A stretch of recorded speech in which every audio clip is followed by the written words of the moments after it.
All right, awesome. All right, good afternoon. Apologies for the slight delay, everybody, and welcome to the Eastham Board of Health meeting from Thursday, January 25th, 2024. First thing is this meeting will be video recorded and broadcast over local access channel 8 and through the town website at www.eastham-ma.gov. All right, first thing is opening statements. Don't know if we have any from I don't have any today. or board members. I would just like to say one thing about this huge increase in COVID cases. And are we getting any updates from Barnstable Public Health Department?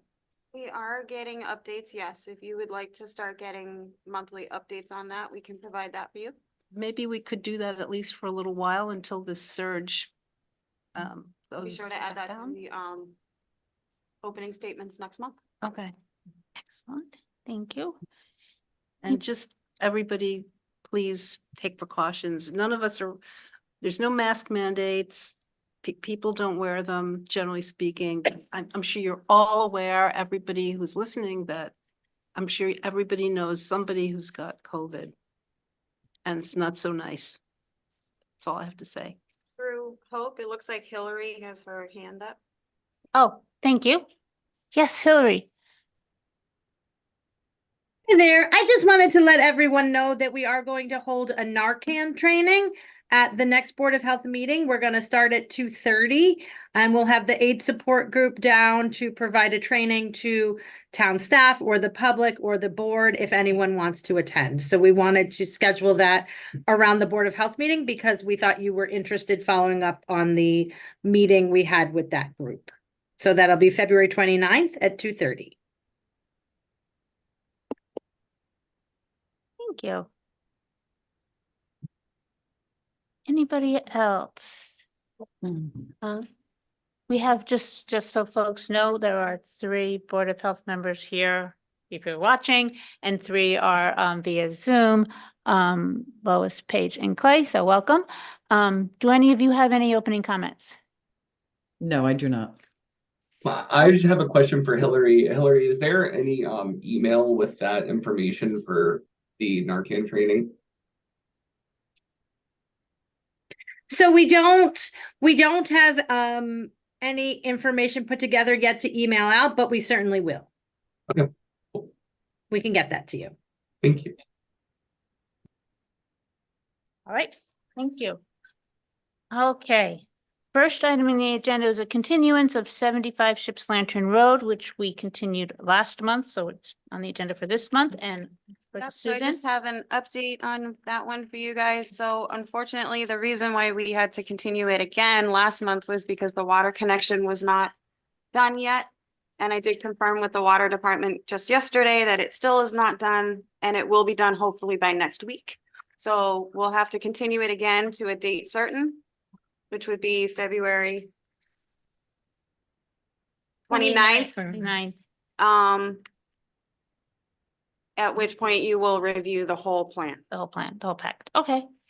So I guess we need a motion to continue. Please. Um, I'll make a motion to continue the 75 Ships Lantern Road project approval until February 29th, 2024. yeah, I'll second that. All in favor? Aye. Online? Aye. Aye, all in favor. Thank you. Okay. Oh, I think we have to do it by roll call since we have so many on our note. Yeah. Oh, okay. All right. So, Clay? Sorry, Hello. can you just let us know what your vote is? We have to do a roll call. I'm sorry. My vote is yes. Okay, Lois? Yes. Paige? Yes. Thank you. Elena? Yes. Nancy? Yes. And Hope, yes. Thank you for that reminder. All right. Okay, the first thing on the agenda is a variance request for 365 Harms Way, Joseph and Julie Evans. And thank you for coming up. you could just introduce yourself and let us all know who you are. I am. Good afternoon. I'm John O'Reilly. I'm project engineer for the Evanses. Joe Evans is actually on the call as well. So we're here today for multiple variances for the proposed reconstruction of a single-family dwelling on Harm's Way. I'm sure you all are familiar with Harm's Way. This is a road in the northern part of Eastham that has the Cape Cod Bay on the west side and a very large salt marsh system on the east side. And it's what's referred to as a barrier beach and a coastal dune. So what we're looking to do is to remove the existing 3-bedroom dwelling and construct a 4-bedroom dwelling with on a pile supported foundation due to the wetland resources we're experiencing. And as part of that upgrade to sewage system, we are providing alternative treatment, enhanced treatment to reduce the amount of nitrogen while adding that requested 4th bedroom. So my variances are listed on the plan. We are proposing to try to balance the setbacks between the high water line to the west and the salt marsh to the east. We are providing 5 foot of clearance above groundwater. And we are doing a Perk-Rite drip dispersal field, which will be is designed to be very close to the surface. And we have found that the balanced effluent through the Perk-Rite is a great way to deal with your effluent back into the soil and have some nutrient uptake from the vegetation. I did give you existing and proposed floor plans with the application, along with the nitrogen loading calculations indicating what's happening on the site now versus what will happen to the site once the system is upgraded.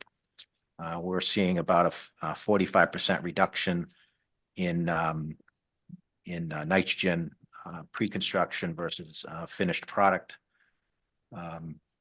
So we have been through conservation. We were successful in getting an order of conditions for the reconstruction of the house. Here, looking for variances to allow us to continue, and our next stop would be the planning board. So with that, I'll stop there, and I'll be happy to answer any questions. Let me just in terms. Could just I have had a conversation with John just yesterday. I would like to see 2 additional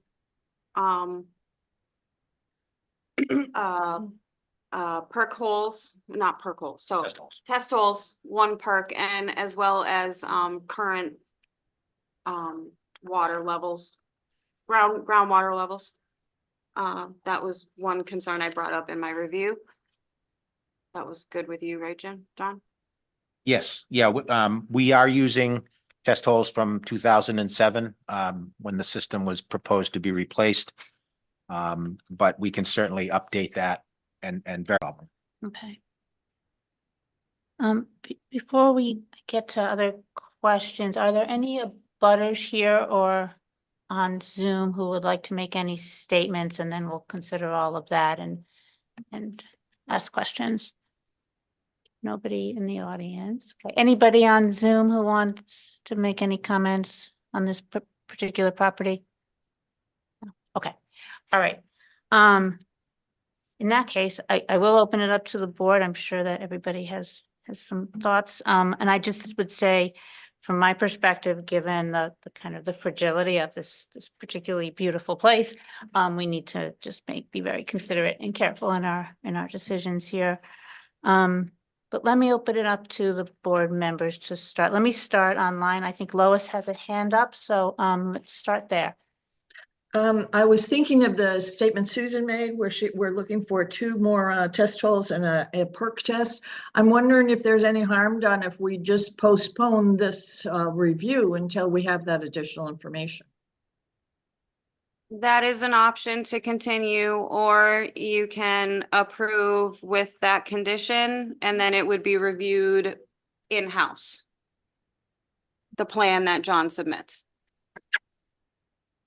So could the conceivable in-house review say that, or raise concerns that would make it difficult to go forward?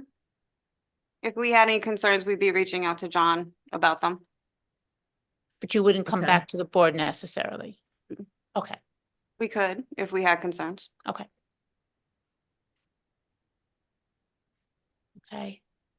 John has a comment. Oh, sorry, go I'm ahead. sorry, I'm sorry, I didn't want to interrupt. Just to give some background, the soil testing, I understand that it is older, but we did do work next door on right directly south, on 345 Harms Way, and, you know, we got really good soil. It's sand. I'm not anticipating any change with that. What's going to be verified is the elevation of the groundwater, Mhm. which if we did find elevation was higher, it would mean that we would be elevating the field greater. And, you know, we could tie in with the agent, or provide you with an